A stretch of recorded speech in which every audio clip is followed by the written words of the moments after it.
Hey everybody, good morning and welcome back to the Experts Game podcast. I took a little hiatus, I think, and didn't post a few videos for a little while, but now I'm back and I'm excited. It's the end of 2025. We've got 2 months left in this year, and I am bringing back some podcast that I've had kind of held in on my computer for a little while that I've been meaning to post, and now is the perfect time to do so. So I'm convinced that everything happens for a reason, and now is the perfect time to post these because it's probably what you've been looking for.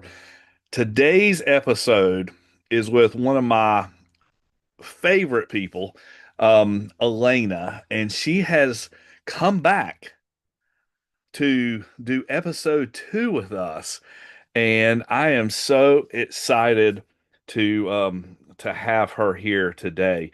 So, what we're going to be talking about is a lot of hobbies and collectibles, and that's kind of what I like too. I love collectibles. You probably know that I do a lot with like collectible cards and things like that. But Elena's taking the niche of that market and putting a business spin on it, and she's helping people in that industry. So, without further ado, I want to welcome Alayna Zenger to the Experts Game podcast, and I'm gonna pull up this interview I did with her a little while back, but I think it's going to be perfect for you today. So, here we go. Thank you guys so much for being here, and I know you're going to enjoy it.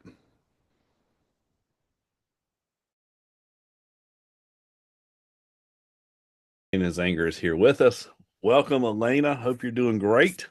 Thank you. I'm doing good. We're back for, is this a part two? Or a Part part two? three. Part It just three? depends on how you want to say it. This is really part two of our last conversation, but really going to be the third time that you're going to be on the Experts Game podcast. And I'm excited about it because this new business that you're going to tell us about today is kind of something near and dear to me. I love this industry, and I'm just kind of getting back into it. So I don't even know what you're going to say. I have no idea, but I'm excited to hear about it. We So are free flowing today. take it away. Tell us all about this stuff.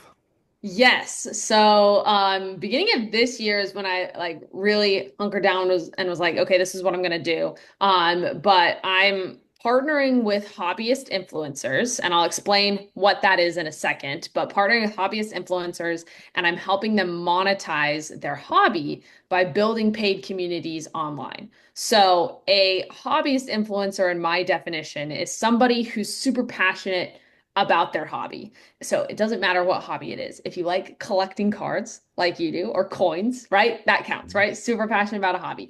Other hobbyists that I have connected with recently are exotic pet owners. So people that own a lot of like tarantulas and snakes and spiders and things like that, or tattoo artists, or like for me, like I got a lot of board games, things like that. So hobbyists, somebody who's super passionate about their the thing that they do. They've gotten into it, they've been doing it for a while, and then one day they just decided, hey, like I want to show the world what I'm doing. And so they picked their phone up and they started making content on it. And so they started making content on their hobby, and it kind of like kicked off, and they were like, "Oh man, like this is going, like people are really enjoying this." And they now have a ton of followers on their chosen platform. And I specifically say anybody, a hobbyist influencer is anybody who has over 5,000 followers on a single platform. Doesn't matter what platform, but a single platform. And so they have over 5,000 followers. A lot of them have way more than that. And they're like, "Great, I have all these followers, but what do I do? Like, what kind of offer do I make to them?" And so then I help them build and set up a community. I use school as the community platform. And it's a low ticket community that we decide on, so less than $100. And it would be something that they promote to their audience. And they now get people in at less than $100 a month, and they get to deliver to their audience in a more intimate, exclusive way while also bringing in that passive reoccurring income. It's pretty awesome. And I know lately, for example, I like to do woodworking too. And I know some people in the woodworking space who have just recently, in the past, I say recently, in the past 6 months to a year, started their school communities Yeah. to teach people. And a lot of it is not, I've been using school for a long time, but for those people who don't know what school is, it's just an online community very similar to I guess the concept of what a Facebook group would be. So a lot of people are Yeah. familiar with Facebook has a group concept, but it's just kind of that platform on steroids. It has taken it to the next level, and the school communities are very easy to Yeah. use. They keep people informed, which is probably the number one rule of engagement. I get an email every day from school saying, "Hey, here's what's happened," or if there's a special event in one of the communities I belong to, and that's another great thing about school. I can join lots of different communities in one platform, and Yeah. I log in one time, and I'm now in lots of different areas. So. I think there's great opportunity there with school, and I think it's simple and easy for clients and customers to navigate. Yes, that's one of my favorite features about it. Because I know like a lot of the hobbyist influencers that are particularly like in the gaming space, Hmm. they think, oh, I have options for community is Facebook groups or Discord and or Patreon. And Discord doesn't look as nice as school. There's all the channels. I don't know if you've ever used Discord before, but there's all the channels on the side and it's mostly text based. So it's like a more casual Slack platform. And so it's really difficult to keep track of what everybody's saying. So school just looks a lot better. And then there's also the ability to host classrooms and courses on there. They just barely released a new affiliate feature where you can now give people commission to affiliate for your group, which is awesome. And so there's just a lot of really cool features on it. It's simple, easy to use, and it just looks really nice. Yeah, I definitely like that. For everybody who's wondering what in the world are they talking about, Discord is a is like an online community, but it's really, if you look at it, it's more for not necessarily, but more for a technical minded person, I would say. Whereas school is easy for, you know, a third grader. Yeah. What's that saying? So easy a kindergartner can do it, or a third grader can. I mean, yes, that's what school is, and I think that's what makes it so good. When you get to school and look at it, I mean, it just looks nice. It's clean. You can. I don't have a school group right now. I started one a little while back, but I use a program called High Level, and you do too. Yep. So um, I had tried to build up the communities on High Level, and there Yeah. are some pluses and minuses there. A lot of the issues that I stayed with High Level had to do with cost, because with school you pay per community. With High Level, you pay a monthly fee. Right. And but there are some minuses there too. School just gives us so much more exposure. Mm. So I'm not saying it's not in my future. It may be there, coming up. But I love it. I think that's a great idea. I follow a lot of baseball card people today. Yeah. And well, and here's another one. The guy who does School of Hard Knocks. Isn't Yeah. have you know who I'm talking about? I can't remember his name, but he goes Yep. and interviews entrepreneurs, on the street, and he Yeah. had built up like 10,000 followers and maybe 100,000. Well, now he's got over 5,000 people in his school group, Yep. I just in a saw few that. months. So I see a lot of benefits there. Okay, so tell us how you number one, is there a certain, I know you like gaming. Is there a certain niche? Is that what you're going after kind of to begin with, or is it kind of just open to any hobbyist?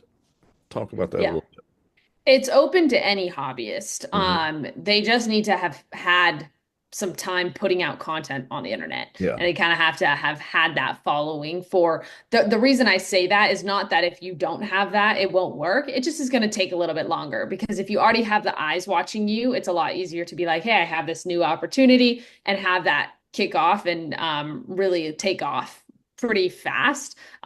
So you can still do this if you were like, well, I have a hobby but I don't have followers. It's just going to take a little bit longer. But right now, I'm just focusing on the hobbies that I'm interested in. And so I've been connecting with people who are into board games, because I'm into board games, people who are into miniature painting. So I have a lot of miniatures and paint those, like freehand those. And so there's a lot of people that are into the miniature painting. And so I'm looking at miniature painters, and I love tattoo artists. And so tattoo artists, and I'm not super into bugs, but I don't mind them, and I was really into them when I was a kid. So I was like, hey, this would be cool to connect with all these people who own these big tarantulas in their house. Hmm. And so I'm kind of more just leaning towards the people and the communities that I myself would enjoy being a part of, and being like, oh, I would love to see these communities on school, because all of the hobbies that I'm too into, there's not communities for them Hmm. on school, and I want to bring them to school is what the mission is.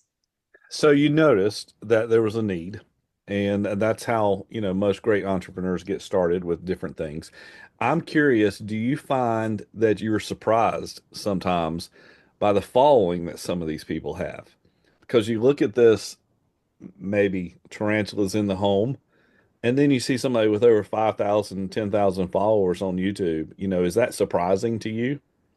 It is, in terms of, I have had so many business owners, because I that's what I was doing before, is working with business owners. So many Mm. business owners that tell me like, I can't niche down. There's not enough people. And like I just am worried about, not being able to work with enough people. Um, but oh, hold on, my video. There we go. My video's back.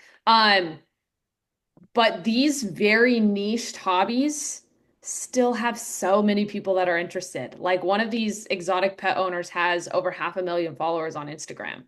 And it's not a business. He's not offering anything. He literally is just like making cool content about the bugs that he owns.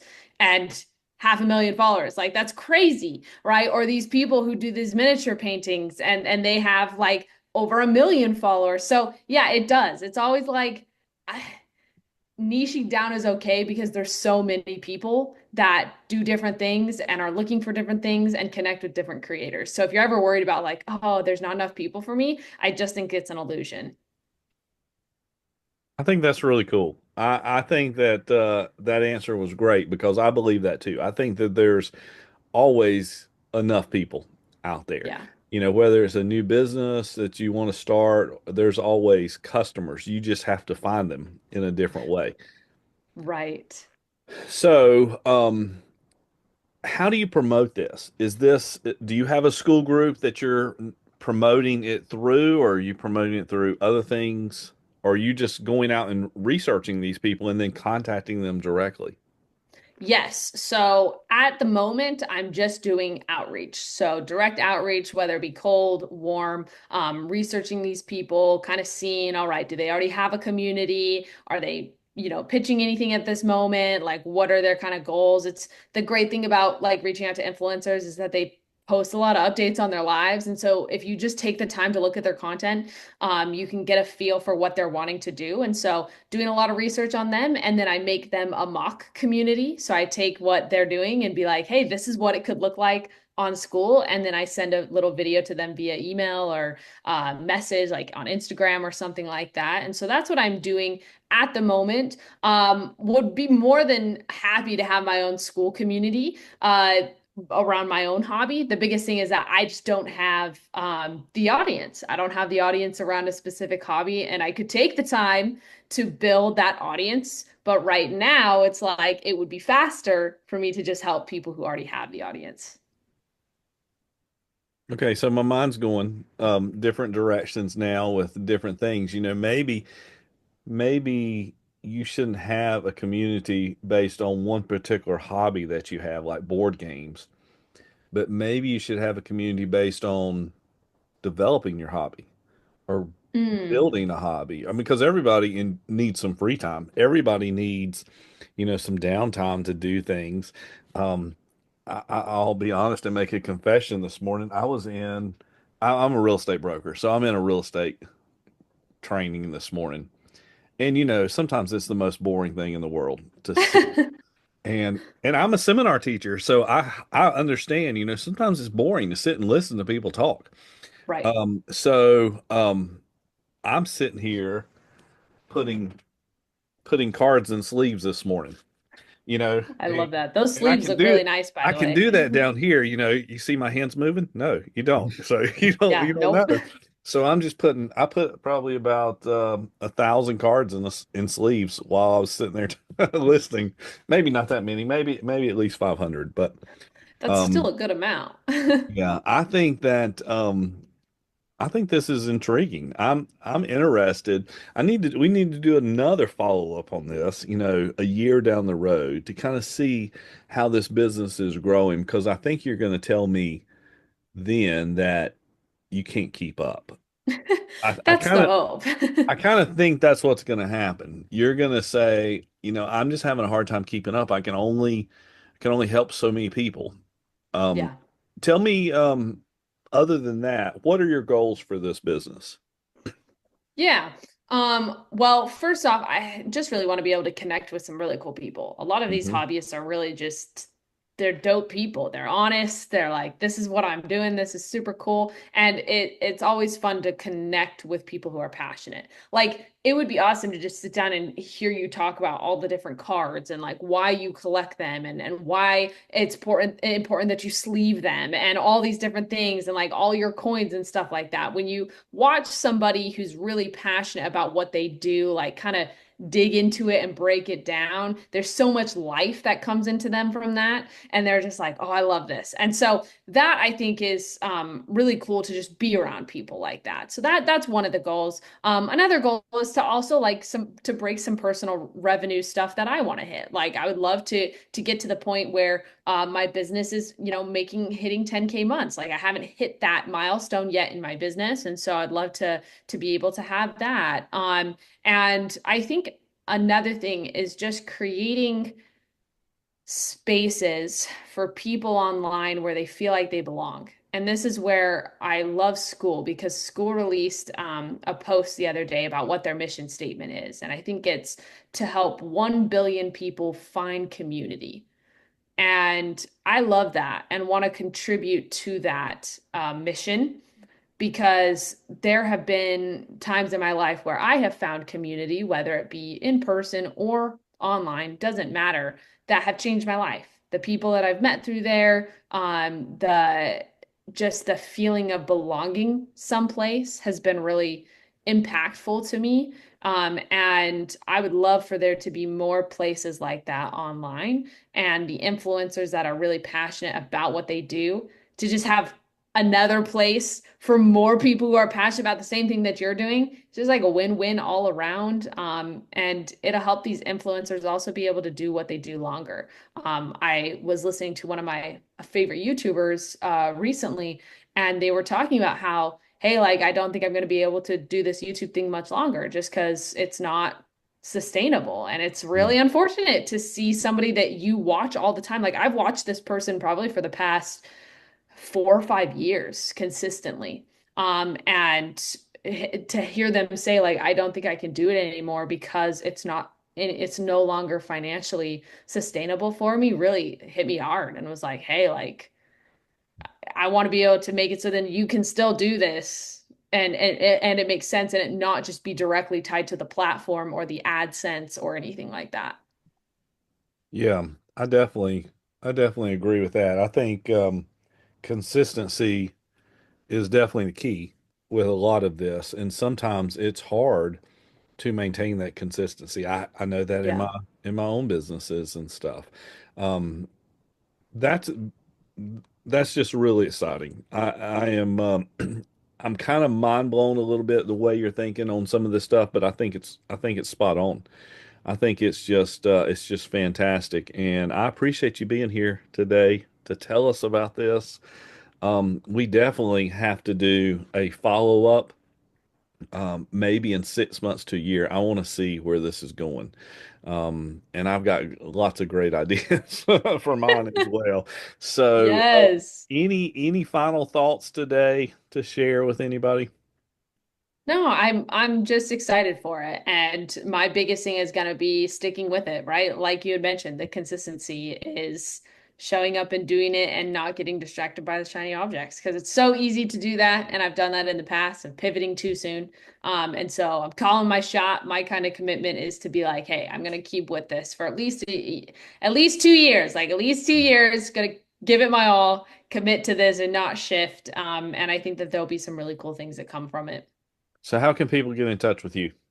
Yeah, so my name's pretty unique. So you can find me on Facebook, Instagram at Alayna Zenger. I'm also pretty active on X as well. So if you're on X, I drop some daily thoughts there. So you can check me out there. And then if you're a hobbyist and you're like, hey, I'm an influencer, I've got some followers, and I'd love to chat with you on like what a partnership could look like, you can go to yourclientsuccess.com/let's chat and we can talk about what that could look like. That's awesome. That's awesome. I'll put them in the memo below, and hopefully help you grow this business a little bit. Elena, Thank I you so appreciate it. much. Thanks so much for being here today. Thank you so much for having me. I just followed you on X as well. Awesome. My Okay, my thoughts are interesting on there, so well, yeah. yeah, thank you so much for being here. And guys, if you're interested in hearing more about the Experts Game podcast or Elena, just make sure you follow us and subscribe to this channel and follow her online as well. So until next time, we'll see you later. Have a great day. Okay, guys, welcome back. Welcome back. I hope you enjoyed that interview with Elena today. It just revigorates me learning about her business. It's always a pleasure to talk with Elena, and I just learned so much. I learned so much, even when I'm just listening to it. So, thanks so much for being here today. Follow the Experts Game online, and we will see you on the very next episode. Have a good afternoon, everybody. Bye bye.